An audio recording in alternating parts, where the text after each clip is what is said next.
Hello, good evening. You're welcome to another edition of E-Business Journal. My name is Abu Abdul Karim, and tonight we'll be tackling the issues surrounding the shortage of some petroleum products on the market. The deadlock between the BDCs and the commercial bank have been cited as a major factor for the shortage. We will engage the submissions of the CEO of the bulk oil distribution companies as he provides us an update on the deadlock and when the country is expected to experience a constant and effective supply of petroleum products.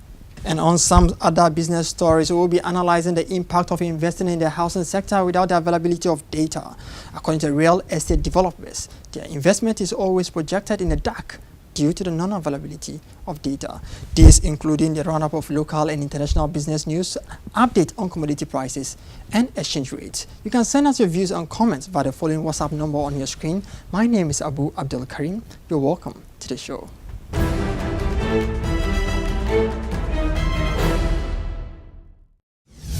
Well, welcome back, and now to our very first story, where government currently is confronted with debt of over 1 billion Ghana cedis to the PDCs, partly due to foreign exchange losses and subsidies. Bank of Ghana and other stakeholders in the petroleum sector have so far given assurance of releasing more than $100 million to commercial banks to enable them raise letters of credit for the PDCs. Some banks have so far refused to issue the letters of credit to pre-finance the PDCs as a result of liquidity challenges, while auditing processes for payment of debt remains indecisive. The CEO of the PDC says the country will experience shortages till the end of the third quarter of 2014, despite the numerous interventions being taken by governments.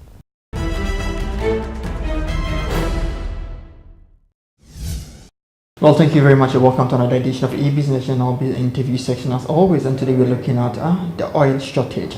And I have with me the Chief Executive Officer of the Ghana Chamber of Bulk Oil Distributors, Senyo Hosi. Yes, Senyo Hosi, I'm well, Abdul. How are you? It's been a while. Well, hanging in. Just trying to serve our nation the best way we can. Difficult times, isn't it? Is it? Obviously, but in every cycle in life, at some point in time, you may have a few ups and downs, and it's just one of those downs. We'll be back up soon, and I think everybody will be okay with business getting back as usual. It's a natural phase. It's a natural phase. I know we'll get into the tail end as to what is happening at the moment, but let's look at the forefront. What happened initially? What was the real cause of the shortage? It's been a function of the liquidity challenges that the industry has faced. Petroleum is a very liquid business, and it drives on credit, it drives on cash, and if you have challenges with that, almost like any business, you may have problems trading. With trading, you need to have access to cover some procurement, and then you convert it back to another form of assets, negotiable and all that. And we've had problems with that in recent times. The banks have lost some funding confidence in our industry, and it's been important that all stakeholders take the necessary steps to revamp or re-establish that confidence. We've been at this phase before, somewhere in 2008 and 2009. The economy faced the same kind of challenge, with funding confidence for the industry.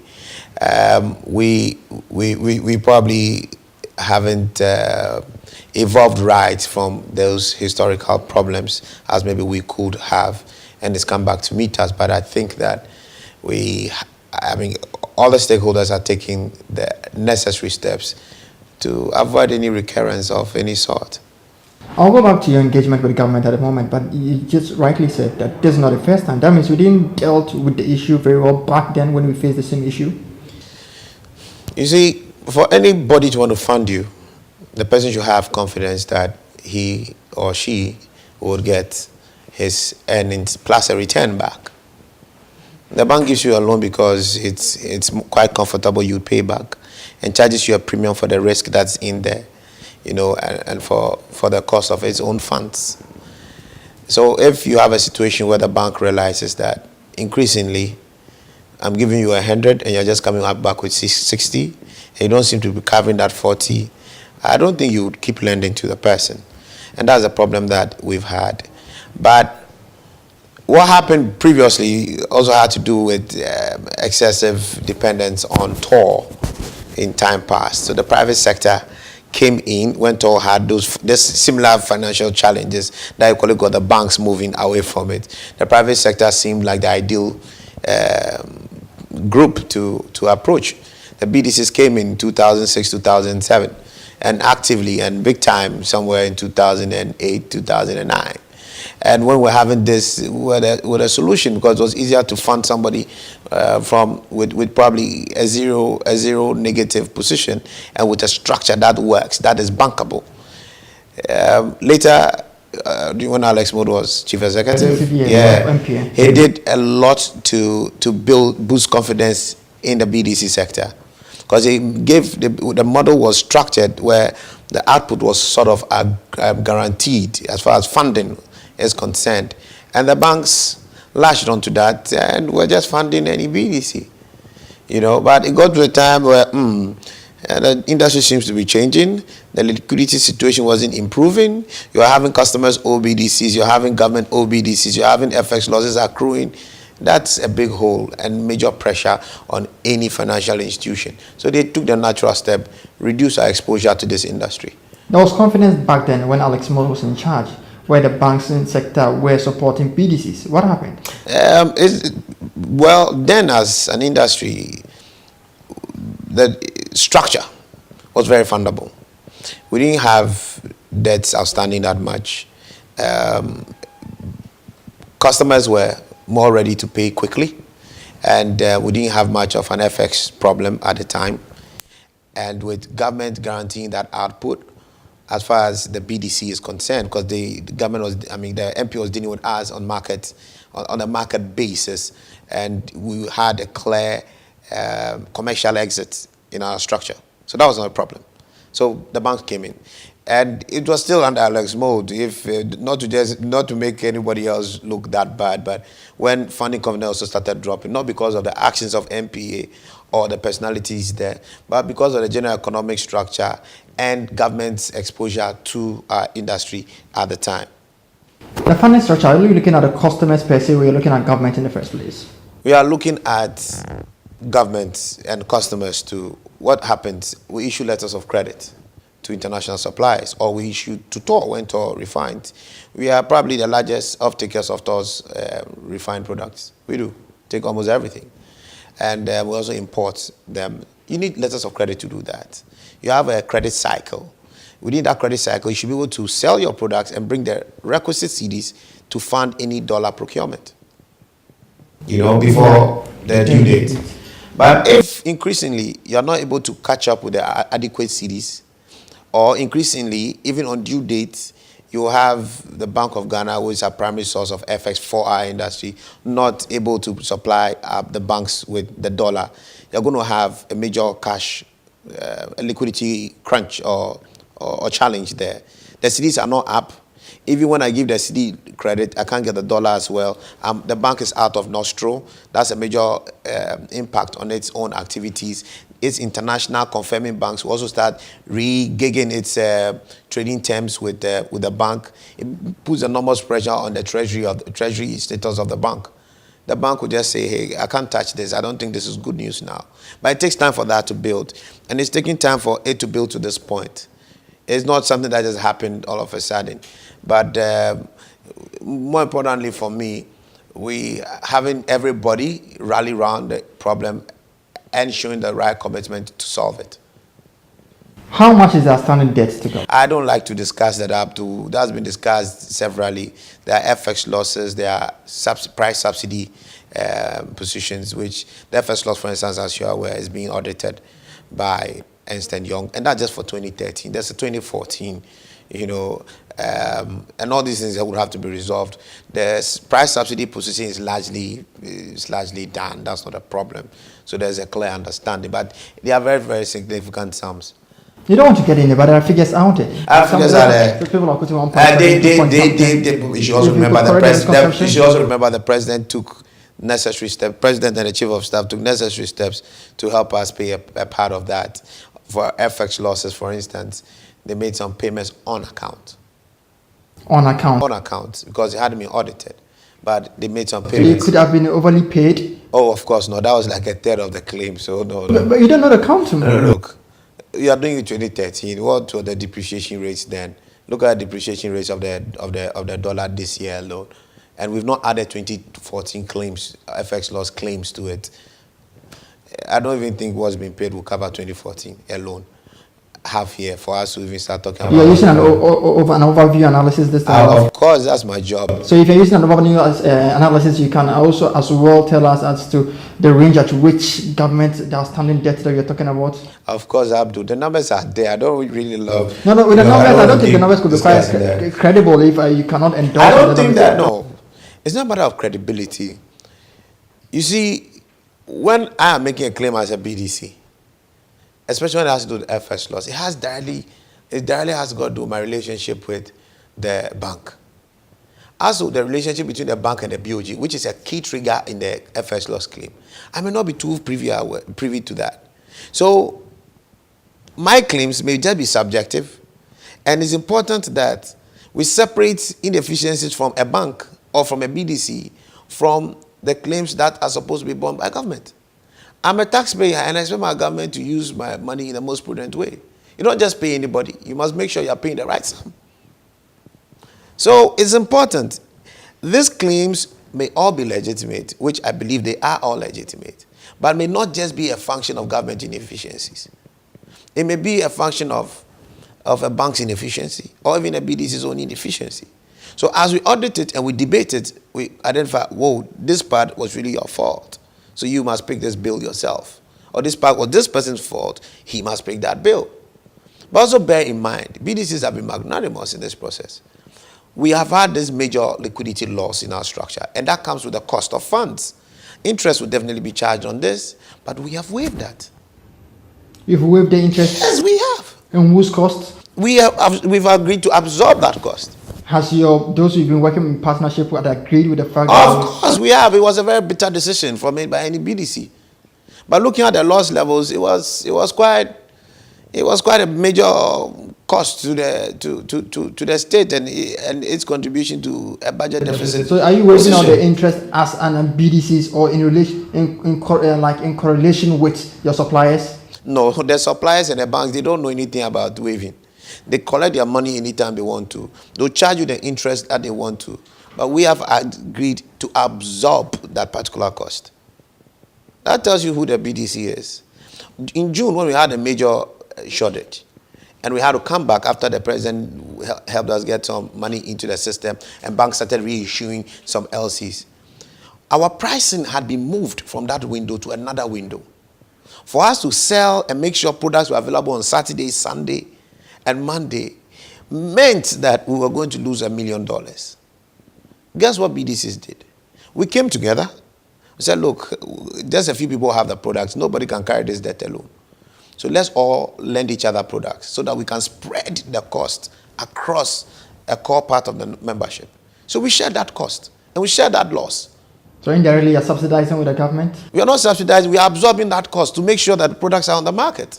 Otherwise, to avoid that would have meant that there will be no products over a weekend. There will be no products on Monday, and we had to sell on the 1st of July. So far, you've received over 400 million Ghana cedis, or is it $400 million?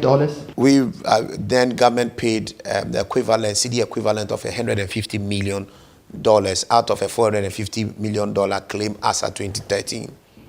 So as at 2013, the claim is $450 million. Then was then $450 million. I hope you're happy now. You're hearing some few numbers. And I guess with the depreciation CD of going by the Bank of Ghana is over 22% depreciation rate. I guess that of 2014 will be quite high. I think so, but we just hope that we'll be able to take the right measures. It's important we consider forward rate solutions and all. There are things we should be doing. We are talking about inefficiencies. We said we can't entirely blame the government for it. Neither can we entirely blame the banks for it.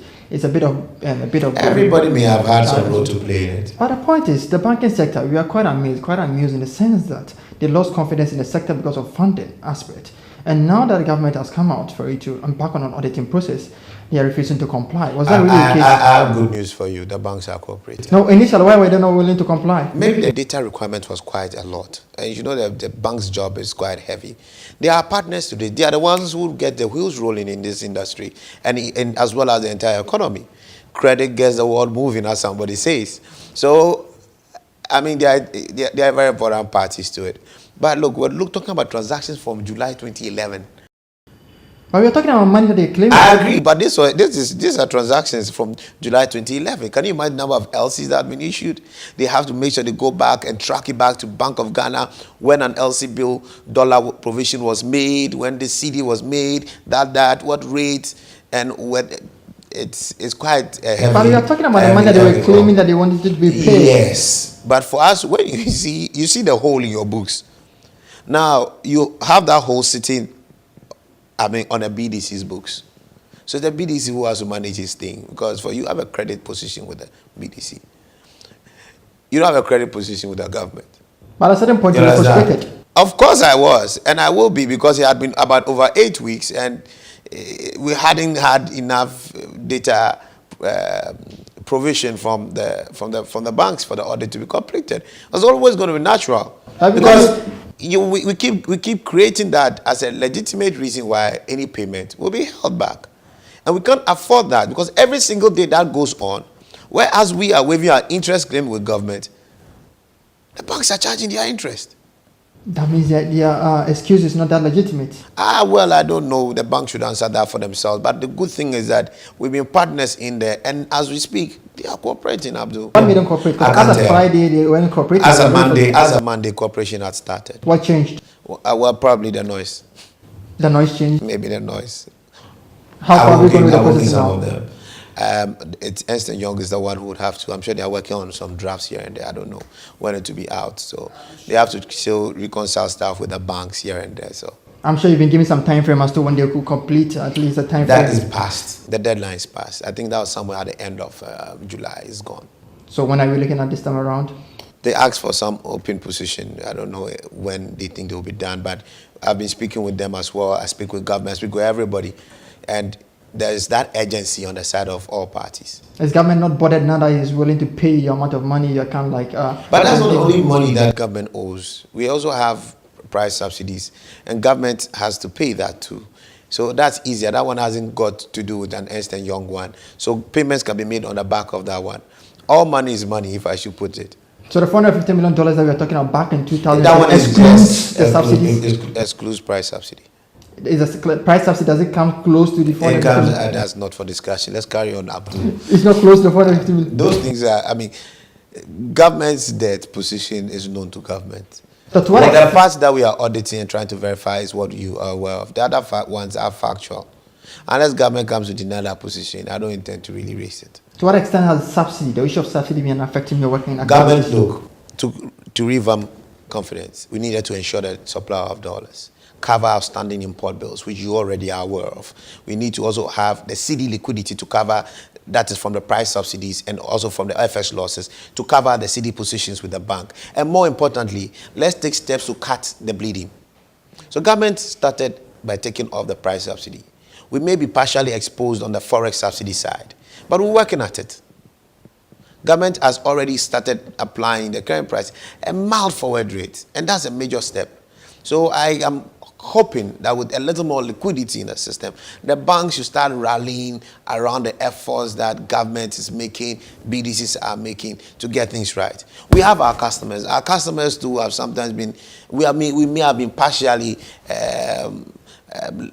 less active in managing our credit profile of our customers.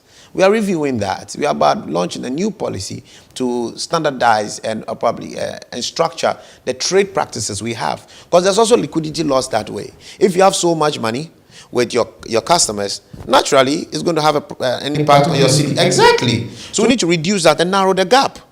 The credits we give, we need to narrow that. We need to start rating our oil marketing companies. Those who are better credit rated should be given, more lax terms. Those who are not would have, the standards of terms. Even BDCs need to also start being rated on their compliance to professional standard and standard trade practices, because it has an ultimate impact on the activities of the bank. So we are trying to liaise with all parties, so we standardize this, and the chamber is leading the charge on that. Leading the charge, are we tackling the issues? Of course. Have we not long awaited? Well, I would agree with you that probably some of these things have been long awaited. We've waited for it to hit us before. We started sounding alarm bells much earlier when we saw what was coming, but Sometimes it may be seen as though you're just an alarmist. But these have been realities. I hope next time we will not wait for problems to crystallize before we start taking remedial actions. So this time around, you can say emphatically we're dealing with the situation. If you deal it and deal with it perfectly, we're not going to experience any kind On our side, we are doing our bit. Government is showing effort at doing its bit because it's showing signs. There are clear things you can look at. If the price subsidy has been taken off, that's a major step. A simple question was asked when I was coming, and I couldn't answer, which I may pose to you, which has to do with the fact that initially the shortage has to do with petroleum, petrol, if you may say. This time around is diesel. I'll be honest. We saw the problem coming. I encourage, and then the credit lines being blocked. I encourage my members, for every single credit line you have, spend it more on diesel. Because diesel has a wider social and economic impact on the entire, on the people. Okay? If you can't move your sedan, at least you can sit in a trotro, which is carrying about 18 or 20 people. So we had to have a utilitarian principle to it. And we advised our members accordingly. This time around, we decided not to get involved whatsoever. And I think you need to know, because of the structure of pricing, it's costing a BDC less to get petrol than to get diesel. That doesn't mean a BDC makes more profit, but it means that a BDC's small line, 10 million, can get more product into this market than it will get diesel. So maybe it was just an economic situation. There were no directives. I did not advise anybody to focus here or there, and it's just been natural. So it's lack of advice. I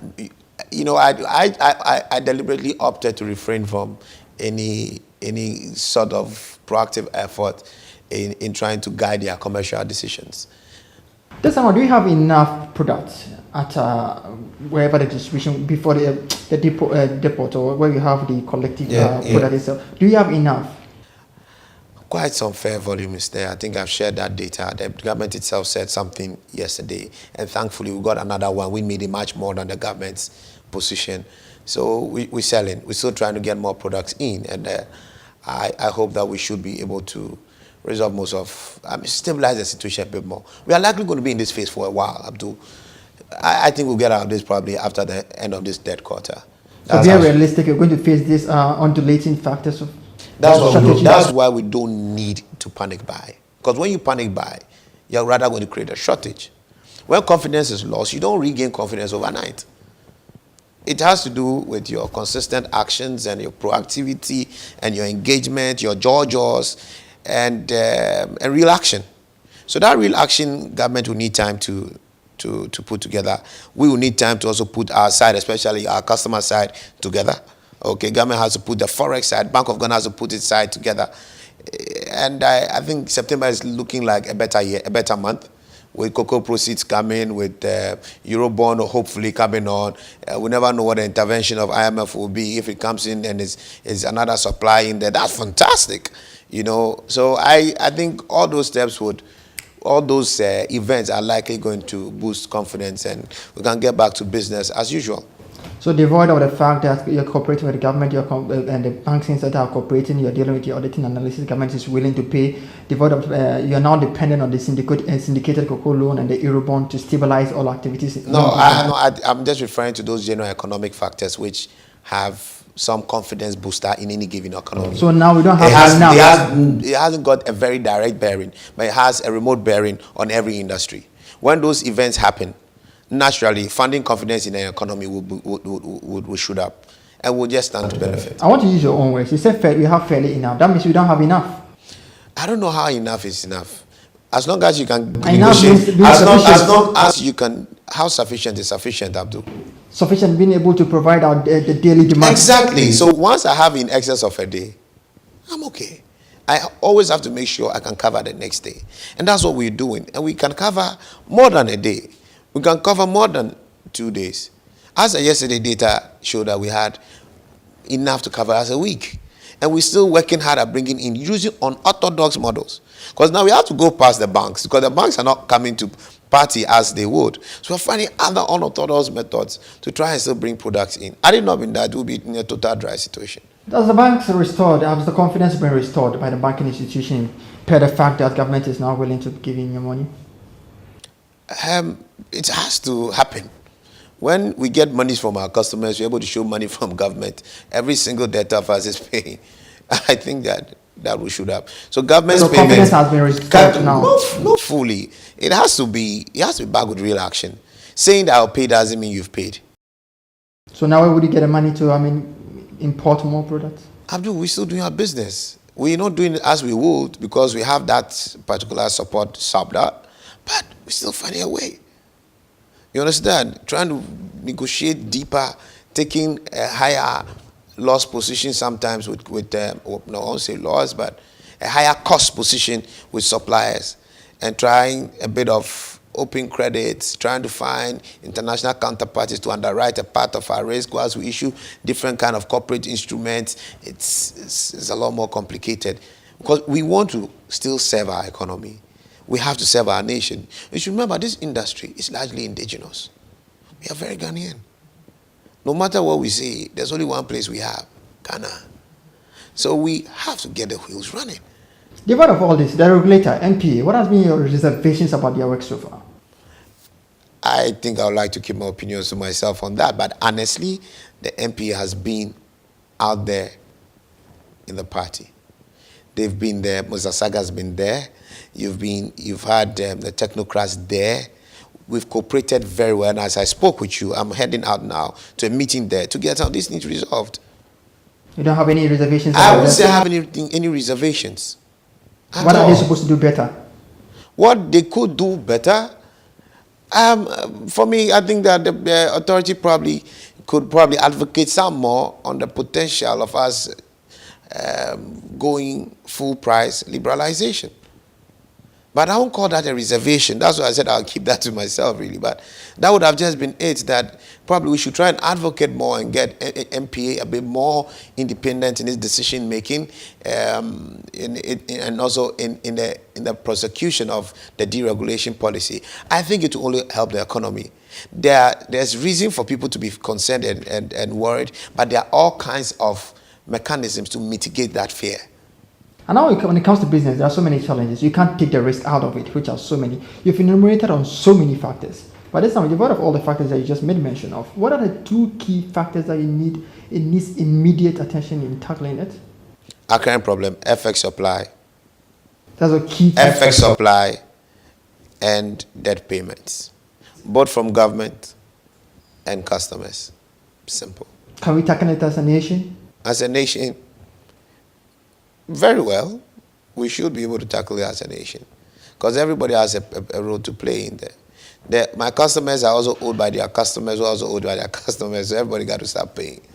The government too probably has to work hard, and we all as a people need to pay more taxes so we can get more money there. And more importantly, let government understand that we've come to appreciate that you don't have much control over pricing. It's not your fault if prices are up or prices are down. You know, petrol can be political. It can be security. But because of the expectation that a people will have of government, over products like petrol, that's the only reason why you'd have that. But if we reorient ourselves and appreciate that, look, this is just a market commodity, just like gari, just like maize, just like rice. So whatever happens will definitely reflect in here. So it depends on how savvy a trader is. He gets the better price on the market. And then the customer is the only one who will gain. I guess I'll end with this question. This means that I should be optimistic, very optimistic of the fact that I can get a frequent or sufficient supply of fuel in the fourth quarter. I think that business should progressively move to BAU, business as usual by then. But there will be a frequent supply in the fourth quarter. That is my hope and expectation, but there are no guarantees in life. There are no guarantees in life. Thank you so much. My pleasure.